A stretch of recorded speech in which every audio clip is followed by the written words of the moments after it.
All right, guys, thank you for tuning in to another episode of the Bully Bandit podcast. We have Amanda on this week's episode. These are real people telling real stories about how they regained their confidence after experiencing bullying. All right, Amanda, so what high school did you go to? I graduated from Calvary Chapel in 2009. Okay, cool. And so how was school for you? High school was fine. It was the middle school area that was challenging before I went to private school. Oh, okay, so you grew up in public school, even in elementary school? Yeah. Mm-hmm. Okay.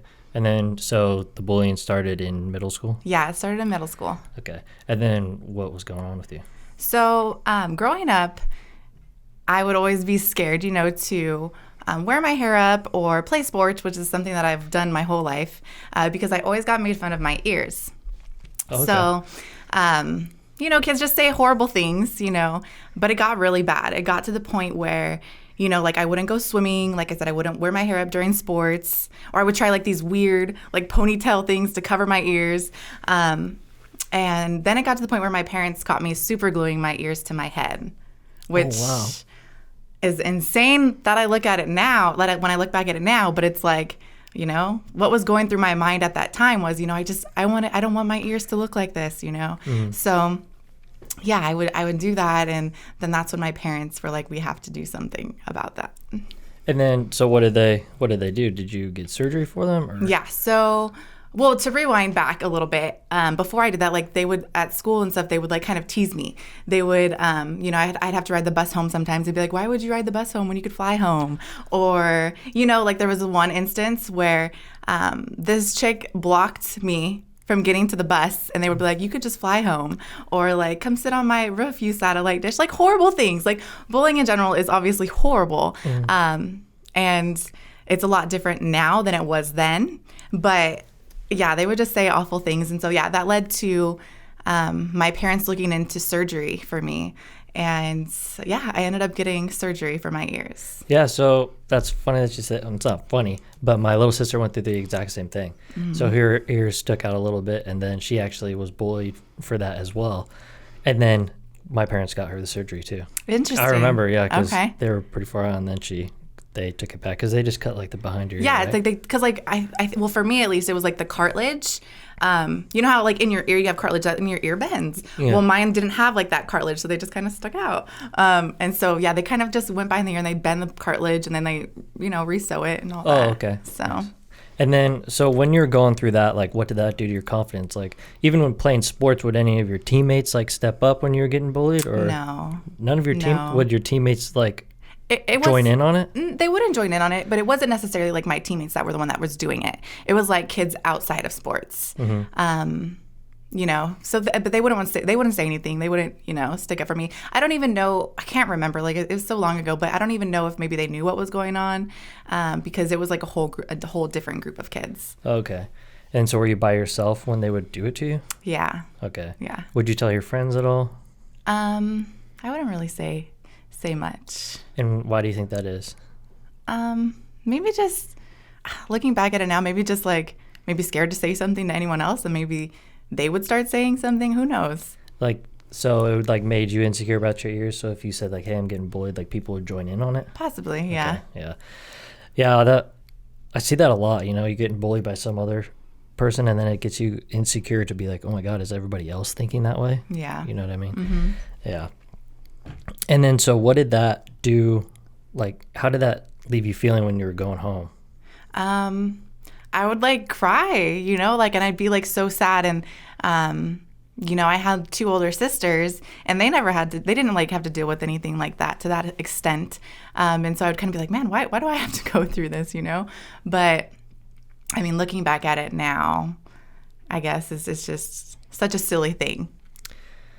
It is and it isn't, but because do you think some of that bullying still like has some insecurities for you today? Like has that transferred into your adult life? So there are some times, even though like I've had surgery on my ears, like If I'm in the gym, sometimes it's hard because my hair is naturally really curly. So if I'm sweating and stuff, like I should either have my hair up or like I'll wear a hat because my hair will be looking like a lion. And so gotta let it out, man. Lions are cool. Sometimes. So like instead of putting my hair up, even though like they're fine, like I still kind of sometimes think like, oh, like my ears. But then, I don't think too much about it. But there will be every now and then a silly thought that will cross my mind. Good. And then when would you say you started like gaining your confidence back or like overcoming what they would do to you? I would say it was definitely after the surgery. But, I was like playing sports and like working out for sports and, you feel confident. You feel like, maybe they won't make fun of me anymore type of a thing. Because of the sports or because like you were progressing in sports? Because I was, more confident because of sports, because I would wear my hair up and not really necessarily think about my ears. Instead, I would just think about the game. Mm-hmm. And it took time. It definitely took time. Uh-huh. And then once you got the surgery, did the bullying stop or did the same kids like come after you because they know you got the surgery? It would still be like, oh, you had to have surgery to fix your ears. And they say like snarky little comments, Yeah. Eventually, you grow up and it stops. But how did you deal with that after the surgery? Because I would feel like, oh, I just got this fixed. I thought it was going to stop, and then now they're coming back at me. Like, what do I? It was so long ago. I feel like I probably just at that point, I probably just like kind of let it just like duck off a water's back, just kind of slide, and just not really think about it and kind of focus more on me. Because I feel like after I had that, it helped start the road of confidence for me. Okay. Yeah, that makes sense. And then, so you started playing sports in high school, and you were a 3-sport athlete, right? Well, I started playing sports actually.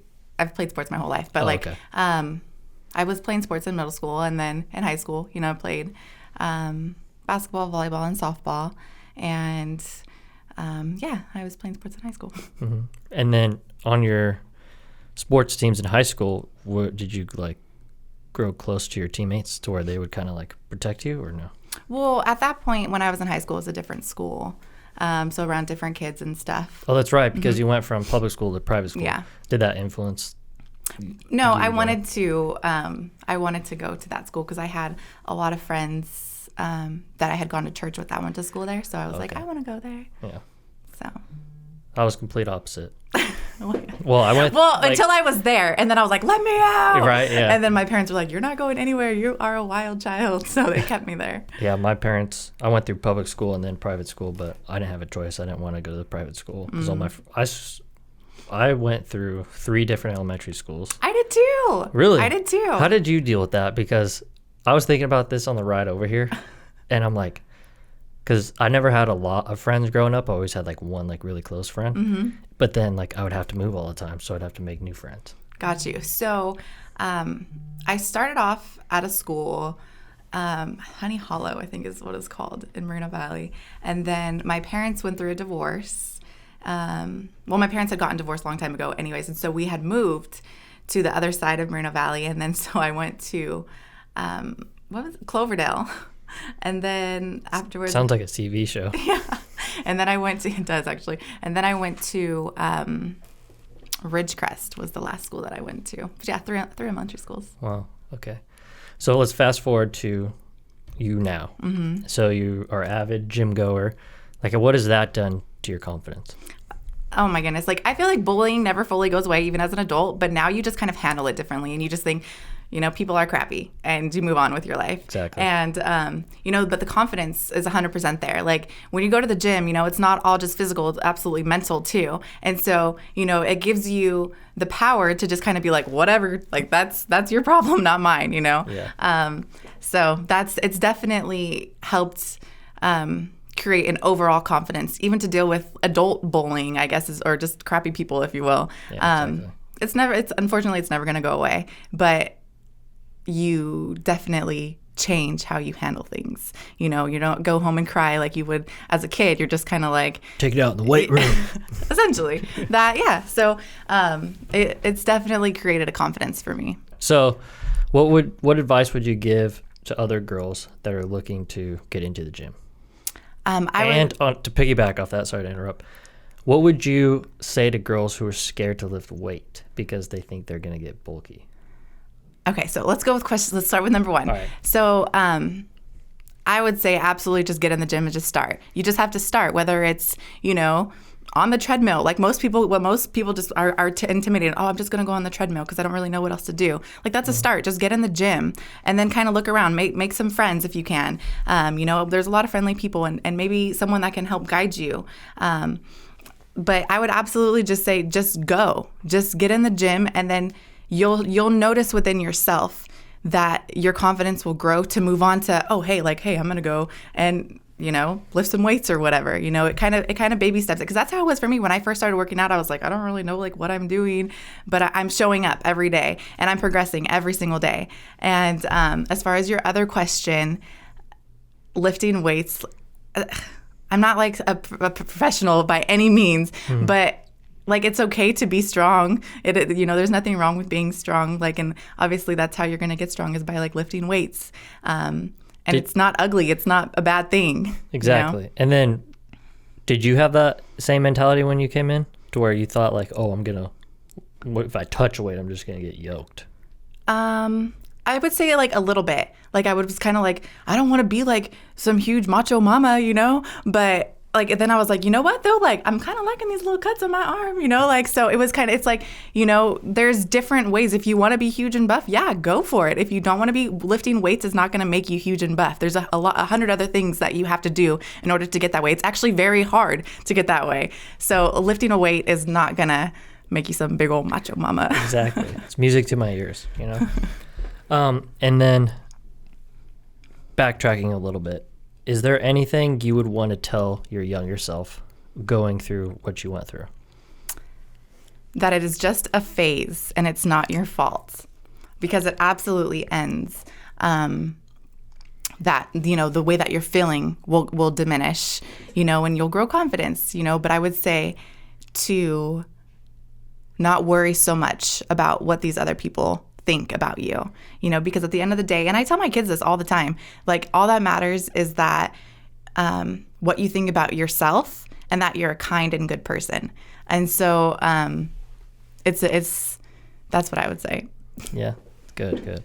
And you're a mother. Yes, you got 2 kids, right? I do.